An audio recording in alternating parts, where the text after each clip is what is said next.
Well, speaking of anachronistic kind of rituals and things, should we talk about the coronation?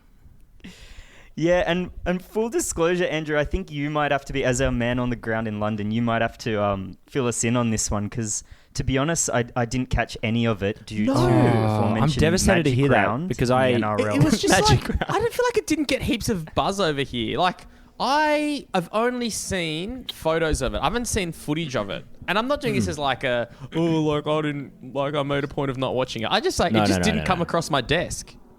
No, I agree. I mean, the thing is, right, I'm in town, obviously, and I had planned to, I don't know if you saw that they've published, the pledge that you can take at home and things like that. So obviously I was planning to stand in my living room and take the pledge of allegiance to the new king. But people over here do take it quite seriously. You'll be shocked to hear. I mean, because I think I spoke about when Lizzie died that I kind of, I don't know, shrugged, and the rest of the country went into like a proper state of mourning where everything was shut down and people were crying, wavering voices. And like Emma, my partner, like she was saying, people at her work, like they were going home to their family to watch it all with them and stuff like that. It's like, oh my God. And also, it's like, where did you even learn that behavior? Because this hasn't happened for 70 years. Like, what made you think that would be a normal thing to do? There wasn't even like internet when last time this happened. Was there even TV?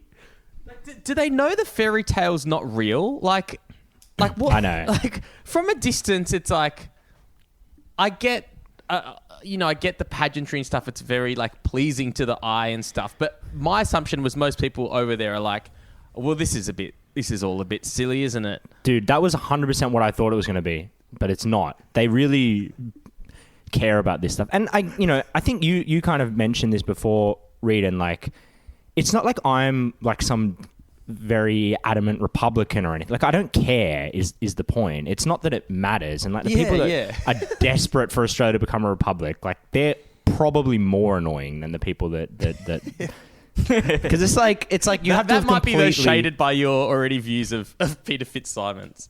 That is true, Peter Fitzsimons. But Peter Fitzsimons is emblematic of like the people that care about republicanism. Like it's rich people that don't have anything real to care about. Like it's people because if you care about this, like you don't have actual problems. Well, it's funny because I remember like seeing footage from like the 90s, and the big like champion of republicanism was Malcolm Turnbull. Exactly. The like big opponent was Tony Abbott, and they were the prime minister in the same party like 1 year after each other. So like, that's so true. What does that tell you?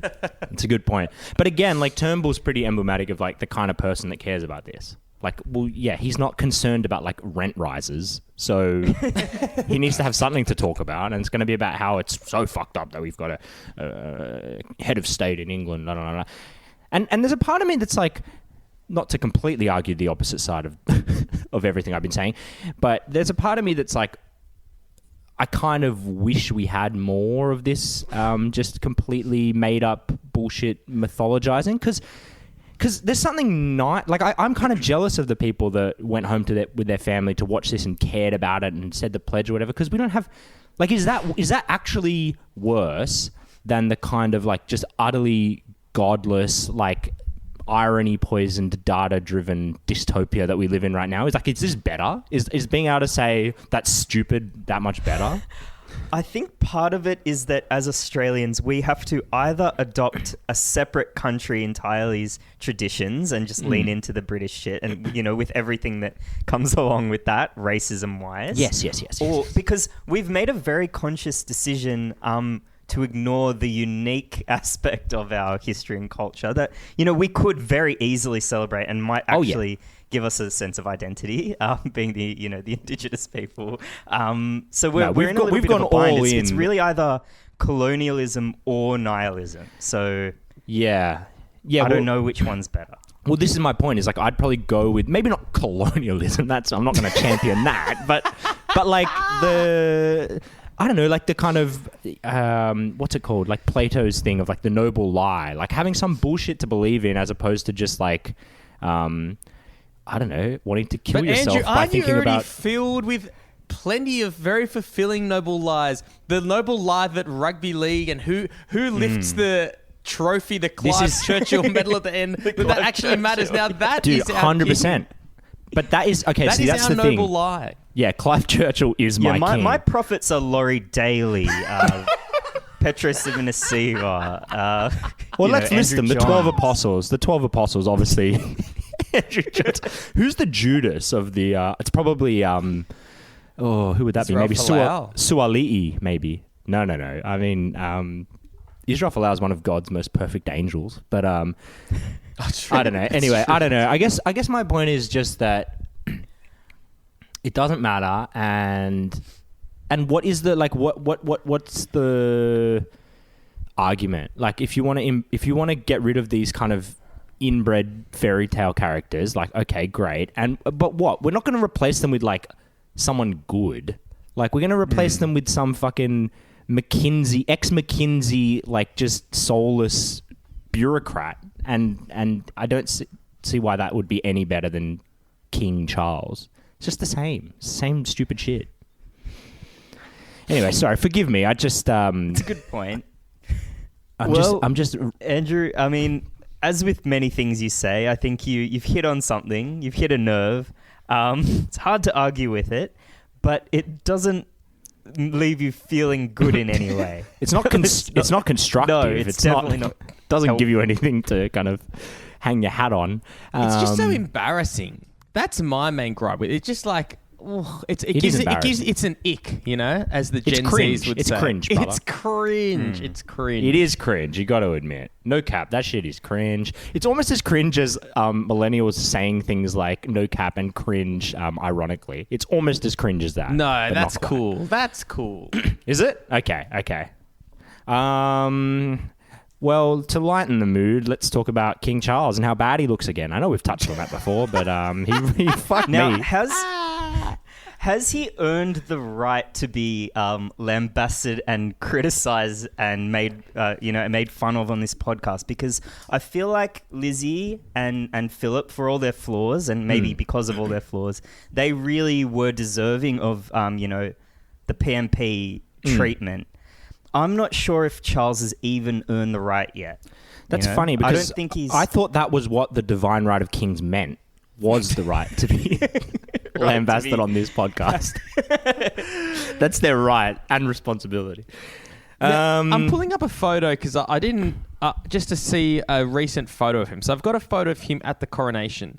Two things. He's not improving, brother. He is not getting better. No, he needs a better skincare routine. I'll tell you that much. Some oily zones on that face that could do with a bit of I don't know a skincare. His face is his skin's fucked. He looks like he retains all of the moisture in his body just in his skin. Like, he looks like completely waterlogged somehow. Awful. Yeah, it's not. His skin doesn't look hydrated. It just looks full of water. Yeah. Like almost like an old scrotal waterbed. Yeah, it's like if you leave like a soccer ball out in the rain for a week. He's waterlogged. Yeah, he looks waterlogged. Yeah, he's waterlogged. But he somehow also looks incredibly like dry. Like, he looks like, how some people are, they're described as like being chiseled out of stone. He looks like he was crumpled out of paper. That's an unbelievable line, Andrew. But he does, don't you think? He looks like somebody. He looks like somebody took the worst coloured piece of paper on the planet, just this pink splodgy bit of paper, crumpled it in their fist, threw it over their shoulder, and was like, "That's the king." That's what King Charles looks like to me. I think so. Are you looking at photos of him with the crown on? Because I have two things to say. Oh no, hit me. One is that every photo of it looks photoshopped, and it does not at all look like the crown is sitting on his head. God, he looks bad. I'm looking at it. He looks like shit, brother. Does he know what he looks like? Oh my God. They've almost got that kind of Big Brothers style thing though, because the crown's sitting a bit crooked on his head. The tilt. They've got a little jaunt, a little. Maybe it's a little nod to Big Brothers and Dion and South Jay London. Brown. Yeah. Oh, that just reminded me.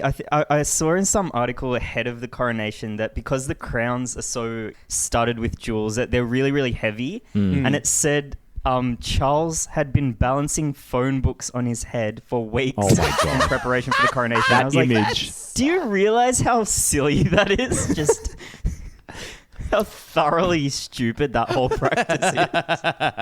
Yeah, it's But that's like his whole already- job. Like of his whole life, that's the thing he had to do was just make sure that he didn't like drop the crown on this one day. That's his whole life's Neck work. didn't actually snap when they put the fucking crown. Yeah, he didn't just crumple like a concert like an accordion. Oh god. Crumple like an accordion. That's so fucking funny. Oh, King Charles. Did you guys see the coronation quiche? I did- Coronation what, I did, sorry? I did not. So the coronation has an official coronation dish. It's a tradition that the king announces or queen before the coronation for the whole nation to dine on. And this is the coronation dish, as it were. The coronation dish this year was a quiche, which already sucks, of course. Quiche, not Disappointing. The quiche has spinach, broad beans, and tarragon inside. great. Is that it? Spinach, yeah, so it's egg, cream, and then the filling is spinach, broad beans. You don't put beans, broad beans. No, at least doing in give us this? a little bit of salmon or something, something with a bit of flavour. where's the If you are protein? going to go with a Zesty, quiche, yeah. which I believe was a mistake to begin with. What would have been better? Coronation. Or like a bit. I like it just foot-long even sub? simple, like little. Oh, okay. That's like a whole dish altogether. Just a bit more modern. I don't know. What are the kids into these days? Coronation Pop Rocks? Kids of the 90s, I guess.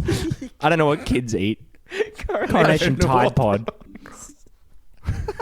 Some Coronation Whiz Fizz might have gone down. Maybe we could redo Charles's face as one of those crazy Whiz Fizz characters back in the day. I like that. Can you imagine? I cannot imagine a British person having a Whiz Fizz because their food and palate is so bland. I think if you gave King Charles a Whiz Fizz, like I can already see, like his face would scrumple up into such. All his features would shrink into a tiny, dot. tiny. Yeah, He'd just turn into the singularity and suck the universe into it. The Charles Hadron Collider. Create the singularity. I did have one other funny detail about the coronation to bring up.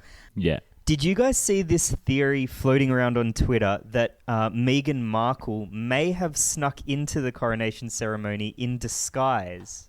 I did Okay, not. I'm going to have to send you Did they have the article. Possible reason would she have for doing that? You know, because she could simply attend as herself. She was invited. In fact, it was quite upsetting to a lot of people that she didn't attend. So it's not like she wasn't wanted there. Well, this comes from the New York Post, ever reliable. Royal fans convinced Meghan Markle snuck into coronation in disguise. And maybe just while I'm reading this, have a look, just type in Meghan Markle coronation disguise because you have to see, pretty compelling reasoning behind this theory. Nothing screams disguise like a wig, glasses, and moustache. Some Twitter users are convinced that Meghan Markle showed up to Saturday's coronation in disguise, despite her saying that she was in California with her children, Archie and Lilibet. Now, have you guys found this article? I have found the image. Oh my god, yes, I found it. Holy shit. Podophiles, you need to look this up. You need to see this. Okay. To be fair, this person does look like they're wearing a disguise. It is their facial features. Imagine your but actual it does face. look like a disguise. Your actual face looks like a disguise. That's so funny to apparently me. this man, this real man in inverted commas name is Sir Carl Jenkins, which, to me sounds like a made up name as well. He's got the sort of... he looks like a Guess Who character. He's got like a prosthetic looking nose, putty-like chin. He's got a ridiculous yes, he does have a handlebar putty-like moustache. chin. He's got silly Groucho glasses. His hair looks like a fucking mop. He's just like the strangest silliest looking person. And in one particular photo, which I will share on the Instagram because you really need to see it, he even looks like a little boy dressed up as an old man. Yes. I don't know if you're looking at the same one. No, I'm the one where he's kind of looking down. Yeah, exactly. He looks faker than like the kids in a trench coat on each other's shoulders. Yeah. And just the thought of Meghan Markle, like whatever you think of her, extremely attractive, like hot woman. And may I say dude. mixed race. Yeah, well, I mean Also, that too. Yeah, I was going to say, quite importantly, black. I mean, crucially, very different skin tone. I mean, that's the thing is, like, yes, this man does look like somebody in disguise, but it does not look like Meghan Markle in disguise. Not at all. Can you just imagine being this guy who is, in many ways, like quite a distinguished figure in the UK? It looks like he's a legendary composer. I mean, he's invited to the coronation. He's got a medal around his neck. He goes to legendary coronation. Composer, is he? Because I thought he looked a little bit like Lemmy from, is it Motorhead? Oh, yeah. So I thought maybe it could be like Lemmy. The years haven't been kind to him, but he's a composer. So maybe it's a Lemmy in disguise. Maybe it is Lemmy. And the next morning, he turns on his phone and he sees that everyone in the world thinks that his face is a disguise, a comic disguise. Dude. Imagine his wife kind of, wakes up a little earlier than him the next morning, reads the papers, sees that it's gone viral and says, no, before you look at your phone, what was his name? Carl. Before you look at your phone, Carl, I just want to warn you, you have gone a little bit viral after the coronation yesterday. I'm going to give you because of my music? I'm going to give you 4,000 guesses at why you've gone viral. We have got nothing planned today.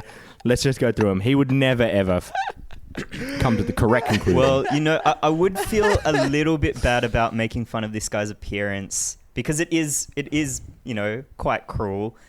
He happens to look like, a made-up person. It has gone viral, and there is something kind of, unfair about all that. Except that he doesn't exist. It's Meghan Markle in a disguise. It's not a real person with feelings. Very good. I think that's all I've got on the king. Long may he reign, obviously. Yeah. Of course, he won't live. Of course. He won't reign for very long. Short may he reign. Motherfucker's I'll stick old with as Wally hell. Lewis. Thank you.